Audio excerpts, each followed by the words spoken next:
My name is Christopher Tarnowski. This is Hardware Track, first one of today. Today I'm going to take you through something I've been doing the last 6 months of this year. I basically did a successful analysis of an Infineon SLE66PE smart card processor. Anybody familiar with the Infineon smart cards? Okay, great. Anybody use Infineon smart cards? Anybody use Infineon trusted platform modules? No? Okay, you do. Is anybody here from Infineon? You never know, so Atmel sent somebody one time. Okay, so anyway, so I spent the last 6 months basically tearing down this secure processor. It's a 140 nanometer 4 metal layer process. Anybody who here does reverse engineering of any kind?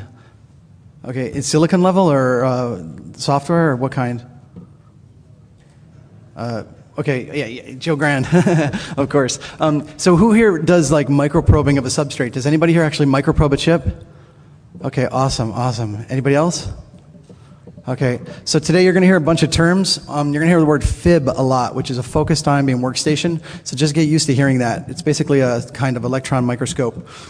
So here we go. We're going to walk you through 4 short slides, giving you basic principles. Going to make it sound really easy. And then we're going to go to a big photo show of different images and stuff and walk through, show you some running bus logs of a 66. This is somewhere, I'm going to take you to somewhere where Infineon claims you can't go. And it was compromised fairly easily, but it did take 6 months due to different challenges that I ran into, such as, well, I'll describe them as I come to those points. So first thing, obviously we're going to have to decapsulate the processor, get it out of its shell. We're going to have to perform an initial observation of, what are we up against here? What do we have? Can we see anything? And so forth.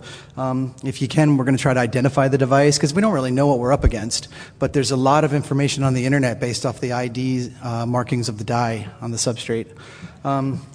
You're going to obviously strip the chip down and image the layers. You're going to try to identify any challenges you have, and then begin your recovery methods, which can take a long time. So, remove the silicon substrate from the samples, do an analysis via microscopy. I'm a little nervous, guys, so give me a few minutes. You might optical work down to 130-ish, but you're going to need to mix it with electron microscopes today if you want to really understand what you're up against for challenges. If there's a mesh present, you're going to need to spend a lot of time to analyze that mesh most likely. The mesh on the 66 is 20 active circuits, basically of 5 zones with 4 circuits per zone. And if you break the wires, it doesn't run anymore. And it's actually really ironic because if you break the wires, you'd think that it would self-destruct its non-volatile memories, and it does not. So that's a weakness to the chip. Find your data bus routings if you can. That could be more complicated than less. So to prepare, you got to get ready because you've got small geometries today. Everything today is being fabbed in under 220 nanometers. They're all minimum 4 metal layers. Some people are using copper. It just depends what type of device you're up against. They're running on very low internal core voltages. They're running very fast internally. Now fast, could be 33 megahertz. It could be 15 megahertz. I mean, for a smart card, that's pretty fast when you're trying to inject it with a needle. Needles, you're adding capacitance to everything that you touch, and if that signal doesn't transition correct, you're going to, make this chip stop functioning properly.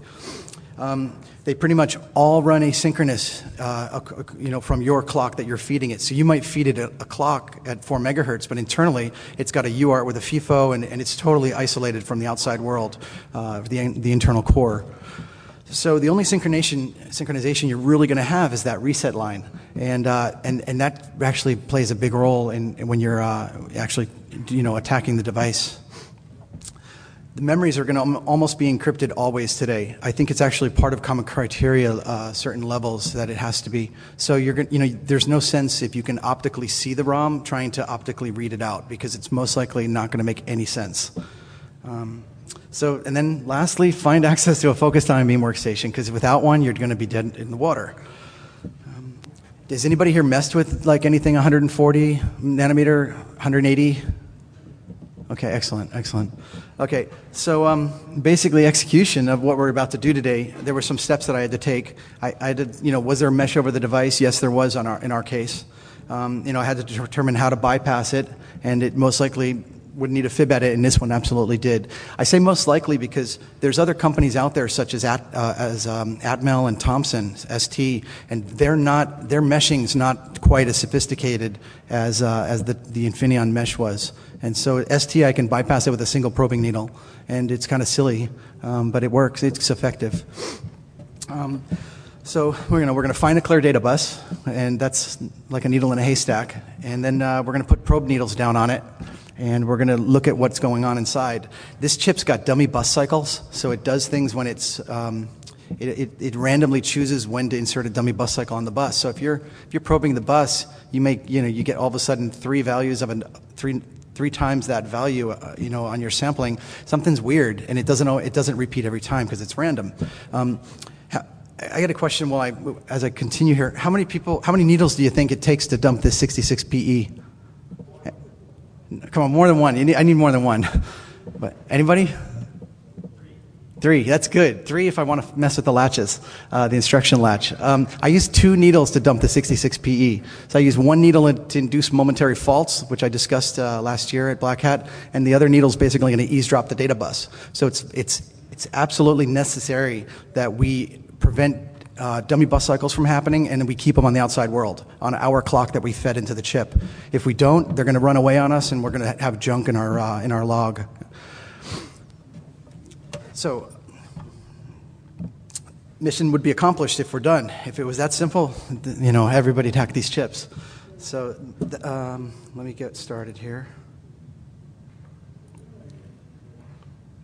So the chips we're up against, here's an example of one. This is an Xbox 360 security controller. I accidentally took out the TPM device from Infineon. So Infineon's making Trusted Platform 1.2 standard chips, and they're based on the same core as the whole 66PE family. So as soon as I did one of the devices, it was very easy for me to kind of attack the other one as well. It's just a matter of where's the core, once you know where the core is. So this is an Xbox 360 licensed chip. It's present in every controller that the 360 has, including wireless headsets, pretty much any peripheral that Xbox sells. This chip's inside. So you get a small little 5-pin package. You've got your ground, VCC, your reset, clock, and I/O, or something like that. I forget, but you got some EEPROM right here. You got a triple DES hardware engine right here. You got a bunch of static RAM down here. And then you've got large ROM. I believe it's 68K of 80K of ROM, something like this. And here's the magic area, but it doesn't look like much. And really, this image has been dipped in hydrofluoric acid already to remove the top layer. So there's actually a metal mesh that's missing right now. And I'll go backwards to this in a couple minutes. If anybody has questions at any time, just yell or raise your hand, because I tend to not see you, so maybe speak up. So, some of the processors actually come with a hardware PKI engine as well as triple DES, SHA-1, things like this. And this is the instance of one of these. This is data sheet's actually pulled up right now. That chip is actually this chip right here, and I found that because there's a die marking on it. And so if you, hold on a second. If we zoom in on this, there's a marking. There's a marking on it somewhere, but it says basically Infineon with the date. I think it's made in 2004, this one. And you look up that M number that you see. You do a search on Google for, M1536. You get all these hits for common criteria certification. And, so these guys have put a lot of information in the public out. Somebody have a question? Okay. So anyway, so this is the last one you saw had triple DES engine hardware and no PKI. This one has PKI, a little more memory, and a triple DES hardware engine as well. The triple DES is right here, and then the RSA, the PKI area is underneath this metal. Infineon goes to extreme measures to keep you out of their products. The core is right here. But again, you can't get to the core. It's buried under another layer of metal, which we're going to get into. First, I want to show you kind of what we were up against. And again, this had a mesh too, an active mesh, and it's been removed. Notice where the bond pads are? The bond pads are right up the middle of the die, and there's a mesh